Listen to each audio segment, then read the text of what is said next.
Yeah, I don't really want to make this a depressing video, um, but I'm not happy bunny.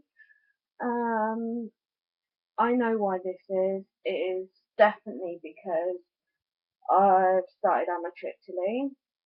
I'm only on 5 milligrams, which is not a normal dose. The normal smallest dose is 10. Um, but I've got to cut the tablets in half because they think that I can't handle it. All I did the other day, I couldn't bother to cut the tablet up, and it was late, and I just took the tablet and went to bed and didn't think about it, and I was probably better if I hadn't have taken the tablet. I gave poor Alex hell. Um, just, I think a lot of it is the unwanted thoughts, the thinking, well, is he at work? Is he cheating? Is he doing this? Is he doing that? Why hasn't he texting me? Blah, blah, blah. But luckily, I sat down and said, why aren't you texting me in the mornings anymore? And he said, because I get up at 5 in the morning now. I don't want to wake you. And I'm like, no, I don't like waking up and not having a text. I've either had you here or I've had a text for the last 6+ months. I thought something dodgy was going on. He went, no, no, that's the drugs talking. Um, I had a lovely holiday though, and since coming back, I've started the amitriptyline. I don't think I like it. I don't think I like me on them. Um, I just,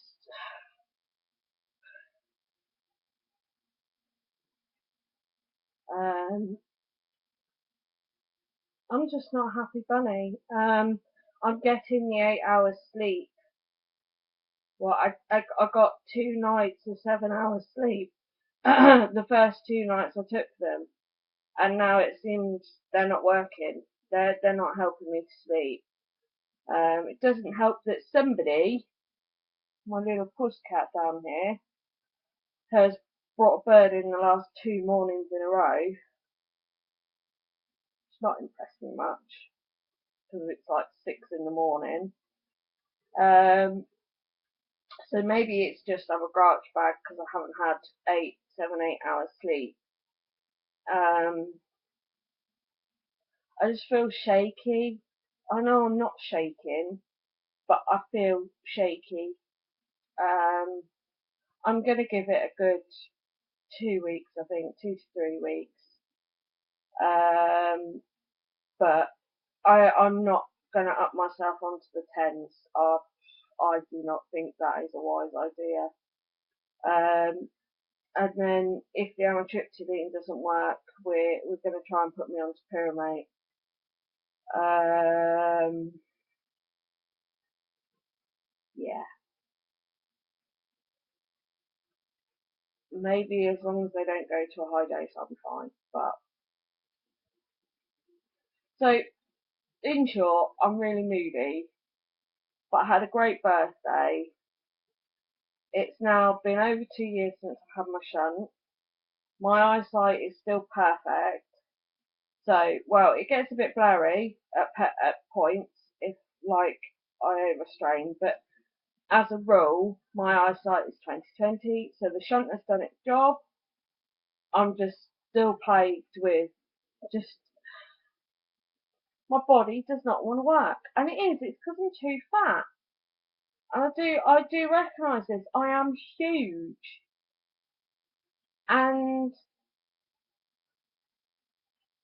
I wish I could, if I could get my mental health sorted, I know that I would be strong enough, and see, if I could see a reason to do it, I don't feel like I can lose the weight. And I feel like if I do manage to lose it, what's going to happen? It's going to come all back on straight away. Because that's what happens every time. I lose a bit, add a bit on. Lose a bit, add a bit on. I am starting to think I don't want a gastric band. I don't want more surgery. But maybe if you have an unhealthy friendship, you stop the friendship. If you have an unhealthy boyfriend, you dump him. Well, it's unhealthy the way I am with food, so why can't I just dump food? And let's face it, a gastric band is more or less dumping food. The more and more I go on, and the more and more I lose faith, and the more weight I put on, the more and more I want to, which is just crazy. But that's 5 minutes of your life gone. You'll never get back. You're probably more depressed than ever now. Go watch my stand-up video. It might be a bit funnier. Bye!